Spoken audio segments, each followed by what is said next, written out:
প্রথম প্রশ্ন বলা হয়েছে অলিভার টুইস্ট গ্রন্থটি কার লেখা? এটা হবে ডিকেন্স, মানে চার্লস ডিকেন্স, অপশান সি। কত সাল থেকে রমন ম্যাগসেসে পুরস্কার প্রদান করা হয়? এটা 1957 সাল থেকে। 3 নম্বরে নিম্নলিখিত কোন স্থানটি ভৌগোলিক নাম পবিত্র ভূমি? এটা প্যালেস্টাইন হবে।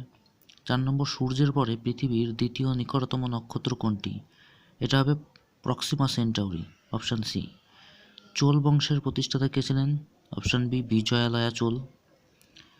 6 নম্বরে 76-এর মর্মন্ত্রের সময় গভর্নর অব বেঙ্গল কে ছিলেন? ইনি ছিলেন কার্টিয়ার। 7 নম্বরে প্রথম তুর্কি ভারত আক্রমণকারী কে ছিলেন? এটা হবে সোবক্তগিন। পরের প্রশ্ন, কোন সুলতান সিকান্দার ই সানি নামে পরিচিত ছিলেন?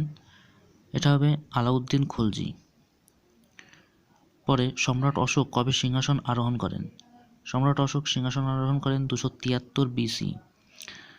10 নম্বরে নিম্নলিখিত কোন স্থান রেল হুইল ফ্যাক্টরির জন্য বিখ্যাত?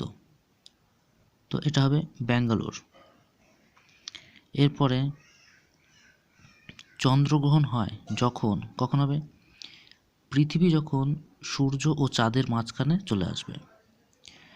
এরপরে পরের প্রশ্ন 12 নম্বর, দেখো ইন্দের কিলা ন্যাশনাল পার্ক নিম্নলিখিত কোন রাজ্যে অবস্থিত? এটা হবে হিমাচল প্রদেশ, অপশন বি। আর নিম্নলিখিত কোন রাজ্য বা রাজ্যগুলিতে পঞ্চায়েতি ব্যবস্থা নেই? তো এখানে অপশান ডি হবে, কোনোটিতেই নেই এখানে, মানে সবগুলোই, নাগাল্যান্ড, মেঘালয়, মিজোরাম, কোনোটাতেই পঞ্চায়েতি ব্যবস্থা নেই। Thank you.